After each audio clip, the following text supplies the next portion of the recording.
नमस्कार, मैं हूं संजय शर्मा। आप देख रहे हैं 4PM महाराष्ट्र। केपी मलिक जी दैनिक भास्कर के राजनीतिक संपादक। उन्होंने अमेरिका इजराइल के युद्ध के बारे में, भारत की राजनीति के बारे में विस्तार से बातचीत की है।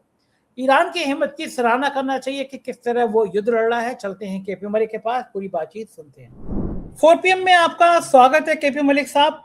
कल सुबह तो मुझे लग रहा है कि आप भी बिल्कुल तरोताजा होकर एयरपोर्ट पहुंचेंगे। प्रधानमंत्री जी उद्घाटन करने आ रहे हैं जेवर एयरपोर्ट का। अच्छा है कि एक नया एयरपोर्ट बन रहा है उत्तर प्रदेश में और दिल्ली में भीड़ कम हो जाएगी। इस बीच में गलगोटिया यूनिवर्सिटी का एक मैसेज वायरल हो रहा है। कहा गया है स्टूडेंट से कोई छुट्टी उट्टी नहीं, एकदम टाइम पे पहुंच जाइएगा, आपको एयरपोर्ट चलना है। चेतावनी है। गलगोटिया यूनिवर्सिटी वैसे भी चर्चा में आई चुकी है। पिछली बार प्रधानमंत्री जी पे बड़ी मेहरबानी की थी उन्होंने, जब AI का सम्मेलन हुआ था। चीन का एक रोबोट उन्होंने टहला दिया था, दौड़ा दिया था, नाच नचा दिया था। अब वही महान यूनिवर्सिटी की तरफ से फरमान है नौजवानों को, बच्चों को, कि भैया जल्दी से एयरपोर्ट पहुंचना है। और गलगोटिया यूनिवर्सिटी ऐसी वैसी महान नहीं है। वहाँ के एक बहुत फटीचर टाइप के पत्रकार है शुभांकर मिश्रा। पत्रकार तो नहीं कहूँगा, एंकर लोग आजकल पत्रकार कम होते हैं। उनको लिखी लिखाई स्क्रिप्ट मिल जाती है, बस चेहरे के भाव अच्छे हों, शक्ल सूरत अच्छी हो तो पत्रकार हो जाते हैं। भाई आजकल वो सेक्स की दवाएं बेचने के काम में ज़्यादा लगा हुआ है। तेल बेचने के काम में, सेक्स की दवा बेचने के काम में। बीच में कुछ दिनों NDTV चला गया था, लेकिन NDTV में जब फजीयत हुई उसके शो की तो उसको हटा दिया गया, वहाँ से भगा दिया गया। बाद में उसने कहा देखो मेरे को भगाया नहीं गया, मेरे को केक काटा गया। राहुल कंवल ने बड़े मन से लाया था, उतनी मन से इसकी विदाई कर दी गई। तो मैंने इस सेक्स की दवा बेचने वाले शुभांकर का जिक्र इसलिए किया क्योंकि गलगोटिया की तरफ से इसकी बड़ी फजीयत हुई थी। इसने सफाई देने की कोशिश करी थी कि भाई मैं पढ़ा जरूर हूँ, लेकिन ये ना समझा जाए। लोगों ने बड़ी खिंचाई करी थी, समझ में आया कि तेरे में बुद्धि कम क्यों है, क्योंकि तो गलगोटिया में पड़ा हुआ है। तो प्रधानमंत्री जी का जेवर उद्घाटन पे आपको लग रहा है दोनों डिप्टी CM उतने मन के संग खड़े होंगे CM के संग? क्योंकि उत्तर प्रदेश में जो जूतों में दाल बट रही है वो राजनीति कहीं की कहीं जा रही है। क्या कहना है आपको? ये बातचीत आज यहीं से शुरू करते हैं। संजय जी, पहले तो आपने जैसे अपने मित्र पत्रकार एंकर का जिक्र किया है और आपने जो दवाई बेचने की बात करी है, वो क्षेत्र आज जो है नंबर 1 पे चल रहा है। और और हाँ, मुंबई तेल में बेच, तो वो सिर के तेल भी बेचता है अपने अपने हाँ, पॉडकास्ट वो पे। वो तेल का कारोबार, देखिए तेल का कारोबार और दवाइयों का कारोबार। और ये क्षेत्र आजकल मुंबई में आप देख रहे हैं कि नई स्टीम फाइल खुली हुई है, तो ये कारोबार सबसे तगड़ा चल रहा है। और जो इस कारोबार में इन्वॉल्व है उसकी बल्ले बल्ले है। आज परेशानी उसकी है जो ईमानदार है, शर्मदार है, सच बोलने वाला है। उसके बुरे दिन चल रहे हैं आज। उसको चारों तरफा चौतरफा उस पे हमले हो रहे हैं। जो इस तरह के लोग हैं उनके बल्ले बल्ले हैं, मजे। तो उनका तो ये जिक्र है, तो उस पर ज्यादा क्या इस पे बात की जाए। दूसरी, आपने गलगोटिया की बात की थी, तो गलगोटिया यूनिवर्सिटी को तो प्रयोग किया ही जाएगा। भाई इतना बड़ा काम उन्होंने किया था, अब उनसे कम से कम ब्लैकमेल करके बच्चों को तो बुलाया जाए, भीड़ तो बढ़ाया जाए। जहां देश में आज तेल की मारामारी चल रही है, ईंधन की दिक्कत चल रही है, और वहां प्रधानमंत्री जी को अपना भव्य रौद्र रूप दिखाना है, उनको बड़ा दिखाना है। वो तो हर चीज बड़ा दिखाते हैं, भले ही अंदर से खोखला हो, हर चीज बड़ी दिख रही है। आज एक बड़ा सवाल एक पुरानी पत्रकार ने उठाया है, जिन्होंने मोदी नामा का भी लिखा था। मेरे को हैरानी ये हो रही है कि वो बड़ा दिख रहा है सब कुछ, और उस बड़े में छोटी चीज ये दिख रही है कि ना उनका ट्वीट हटा है, ना कोई ट्रोल आर्मी आ रही है, ना भारतीय जनता पार्टी के जो क्रांतिकारी लोग हैं, वो बिहार के मंत्री जी, निशिकांत दुबे जी, अमित मालवीय जी, सब टेबल के नीचे घुस गए हैं। और कमाल की बात ये हो रही है कि ट्विटर हैंडल ना उनको नोटिस भेज रहा है, ना उनका ट्वीट हटा रहा है, और वो दे धड़ाधड़ कर रही है। ये हमें समझ में बात आ नहीं रही है। वो जो कोई प्रधानमंत्री पत्रकार पे बड़ा सवाल, गंभीर गंभीर प्रधानमंत्री के चरित्र पर जो सवाल उठा रही है मधु जी। देखिए संजय जी, आज कुछ भी हो, प्रधानमंत्री मोदी 150 करोड़ लोगों का प्रतिनिधित्व कर रहे हैं। वो माननीय पूजनीय प्रधानमंत्री हैं। अगर उनके ऊपर कोई इस तरह के अनर्गल आरोप लगा रहा है और प्रधानमंत्री जी चुप है, उनका गृह मंत्रालय चुप है, उनकी पुलिस चुप है, तो ये हमारी समझ से बाहर है। क्योंकि अगर आप, जब भाई आपने सवाल पूछा 4PM बंद कर दिया, तो ये तो 4PM से बड़ा ही मामला है कुछ। 4PM पे तो इस तरह का कुछ आपने कोई अश्लील आरोप भी नहीं लगाया था शायद, या लगाया हो आपने चुपचाप, हमें पता नहीं है, इसलिए 4PM बंद हुआ हो। तो इसलिए मैं ये कह रहा हूं कि ये समझ से चीजें बाहर हैं। तो कल जो बड़ा रौद्रूप हम देखेंगे जेवर एयरपोर्ट पे, अगर जेवर एयरपोर्ट की हम थोड़ा सा विश्लेषण करें संजय जी, मुझे याद आता है कि जब जेवर एयरपोर्ट का एमओयू मायावती जी के टाइम पे हुआ था, तब बड़ी चर्चा हुई थी कि ताज कॉरिडोर बन रहा है उधर, और इधर यहाँ पे जेवर एयरपोर्ट की बात चल रही है, और सरकार तो ये फालतू के नूरा कुश्ती वाले काम करती रहती है, सचमुच में कुछ होता नहीं है। लेकिन आज अगर हम देखें, चाहे आप नोएडा एक्सप्रेस वे की बात कीजिए और चाहे जेवर एयरपोर्ट की बात कीजिए, मेरा ये कहना है कि ये कहीं ना कहीं सपना मायावती का था जो आज पूरा हुआ है। अभी आपने देखा कि इसको मैं इसलिए आपको जिक्र कर रहा हूं कि एक नया एमओयू भी उत्तर प्रदेश में हुआ था, 25,000 करोड़ का एमओयू हुआ था। और जब उस एमओयू की तह में कोई जनाब पहुंचे तो पता चला कि ऐसी कंपनी के साथ एमओयू हुआ जिसका 40-45 लाख का कुल ही टर्नओवर है, पूरे साल का, बेंगलोर की कंपनी है। और क्रांतिकारी अफसर कौन है करने वाले? जो कुछ दिन पहले पशुधन मंत्रालय से, पशुधन विभाग से हटाए गए थे, जो वहां पे घोटाले घपले के आरोप में उनको हटाया गया था, उन्हीं को एमओयू की जिम्मेदारी दी गई थी। तो ये तो भारतीय जनता पार्टी, योगी जी की सरकार में ये तो चीजें चल रही हैं। तो दोनों चीजों को अगर आप जोड़ के देखते हैं, आज भारतीय जनता पार्टी में, जैसे आपने जिक्र किया कि दोनों मुख्यमंत्री रहेंगे क्या, हमारे यशस्वी मुख्यमंत्री भी रहेंगे क्या, आपने देखा था पिछले दिनों एक उप मुख्यमंत्री के घर पे मीटिंग हुई थी, दोनों उप मुख्यमंत्री आए थे, प्रदेश अध्यक्ष आए थे, और जो है संगठन मंत्री आए थे, और मुख्यमंत्री जी नदारद थे। तो ऐसे में तीनों का मिलन कैसे होगा? जब वहां राम पहुंचेंगे धनुष बाण लेके, और भरत शरत शत्रुघ्न भी खड़े होंगे साइड पे, तो वो तो दृश्य कुछ और होगा संजय जी कल तो। आप ये देखिए, जहां देश में त्राहिमाम मचा हुआ है, वहां पे इनको ये दिखाना जरूरी है। आप उद्घाटन करना है, आप जो मिसाल पेश कीजिए कि हमने बहुत साधारण तरीके से एक एयरपोर्ट का उद्घाटन किया, जो एक बहुत अच्छा प्रोजेक्ट था, पूरा हो गया है, और हम उसको देश को समर्पित कर रहे हैं। क्या इस तरह का भी हम इनसे कोई अपेक्षा कर सकते हैं क्या? या हर चीज में आप दिखाते हैं बड़ा और अंदर से होता है खोखला, दिखता कुछ है नहीं।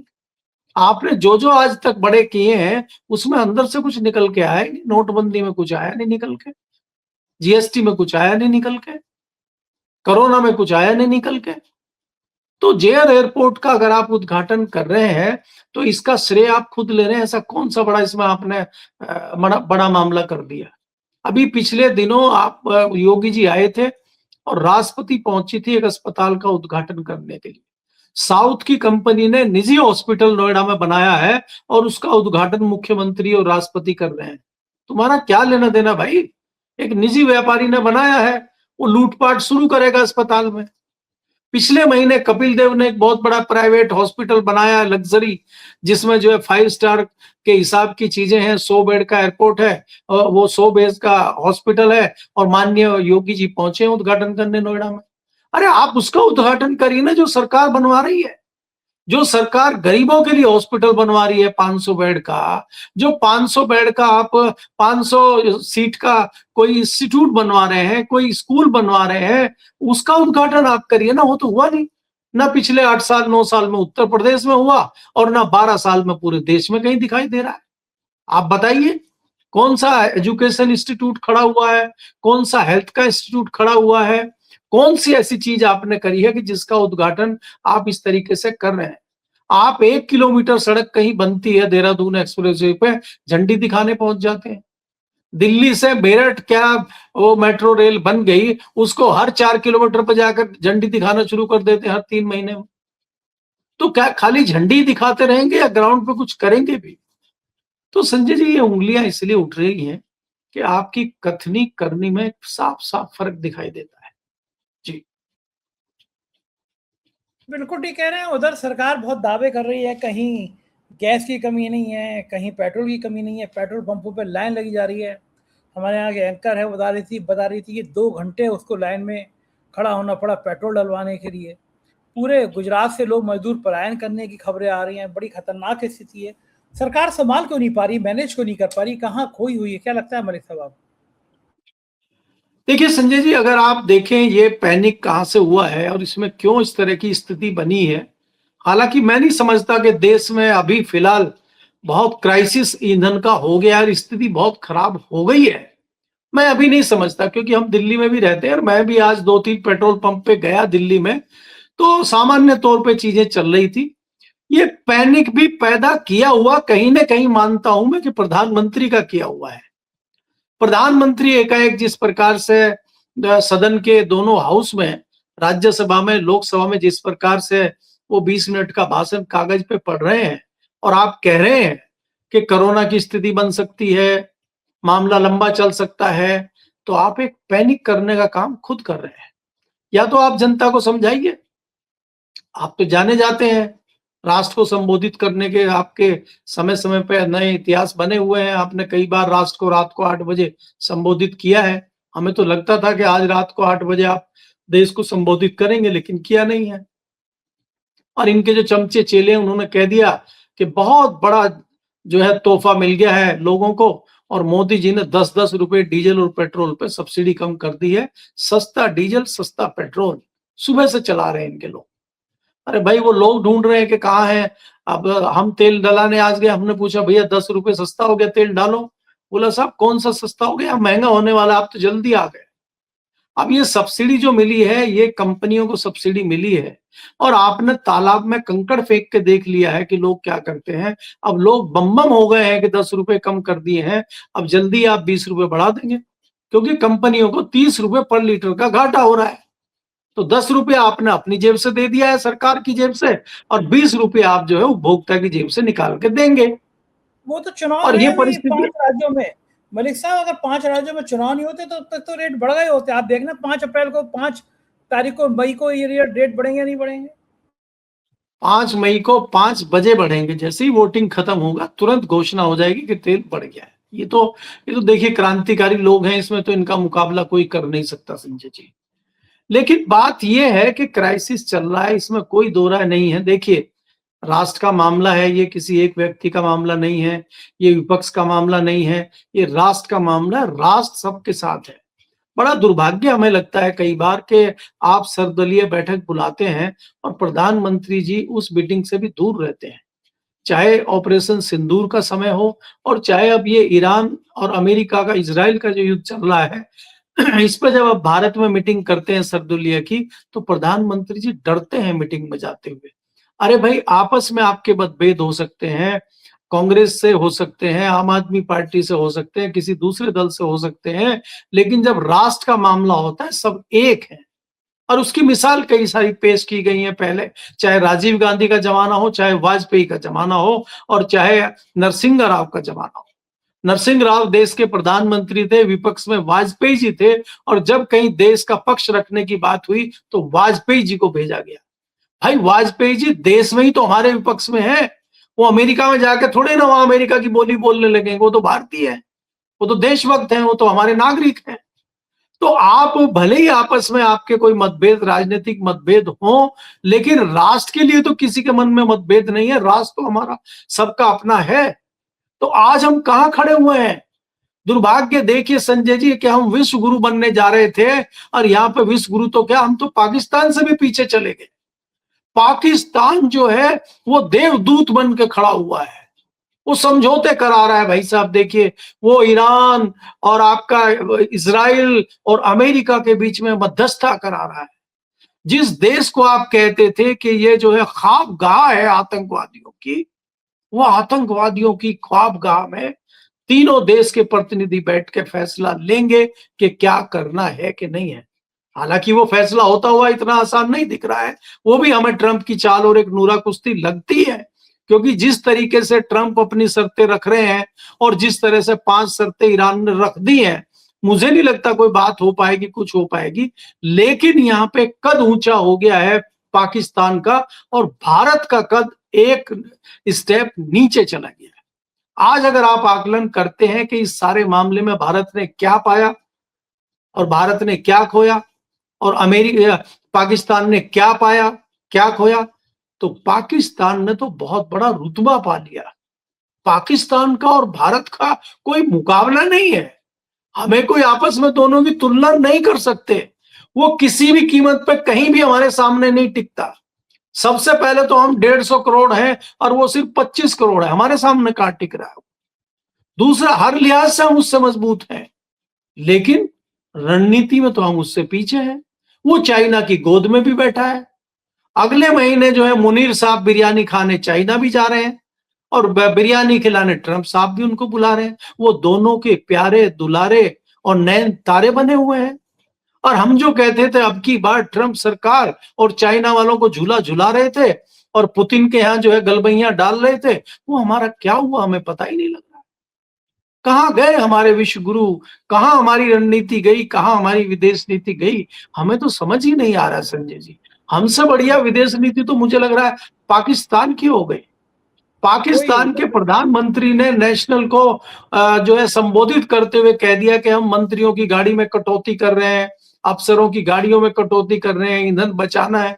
हमारे प्रधानमंत्री जी कुछ कर ही नहीं रहे। हमारे प्रधानमंत्री जी टीवी पे आके कह ही नहीं रहे भाई ईंधन बचाइए, निजी निजी जो अपने वाहन है उनको थोड़ा आराम दीजिए, सार्वजनिक वाहनों का उपयोग कीजिए। कुछ कह ही नहीं रहे, क्या बात है जी। बिल्कुल ठीक कह रहे हैं। उधर मैं एक खबर देख रहा था कि जब से ये बात आई है कि अमेरिका अपने सैनिक भेजेगा, तो ईरान में नौजवानों की होड़ लग गई है सेना में भर्ती होने के लिए। ईरान जैसा जज्बा कहीं देखा नहीं मैंने। वहाँ पे हजारों की संख्या में लोग आ गए कि हम भर्ती होना चाहते हैं, हम निपटेंगे अमेरिका से। जो मिसाइलें छोड़ी हैं ईरान ने, पूरा इजराइल थर्रा गया है उससे। अमेरिका की कपकपी चढ़ गई है। युद्ध एक तरफा होता हुआ नजर आ रहा है। मुझे लग रहा है ईरान के जज्बे और ईरान के लोगों की हिम्मत के आगे शायद अब कहीं ट्रंप और इजराइल ठहर नहीं रहे हैं।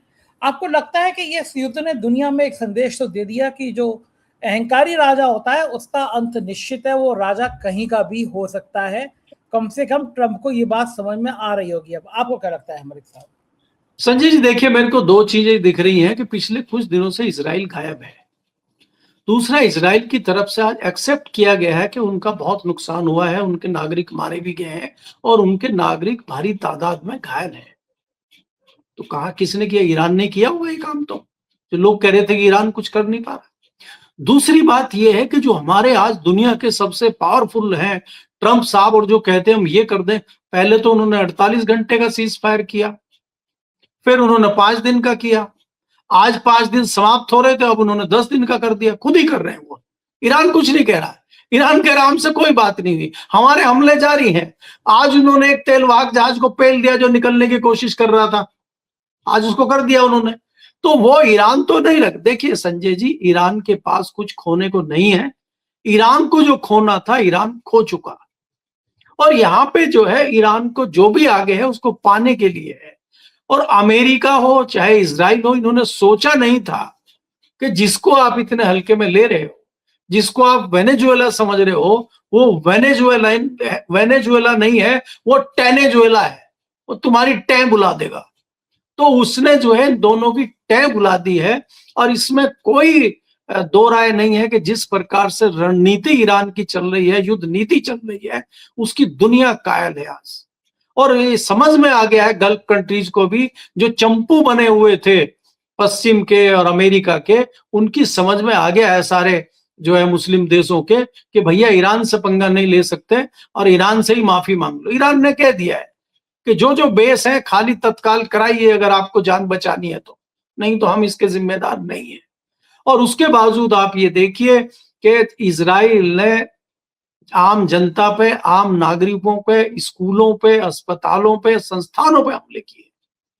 इतना देखिए, अमेरिका ने कोई हरकत ऐसी नहीं छोड़ी कि निहत्था जो जहाज हमारे यहां से जलपोत जा रहा था उस पर लगभग 100-150 सैनिकों को मौत के घाट उतार दिया।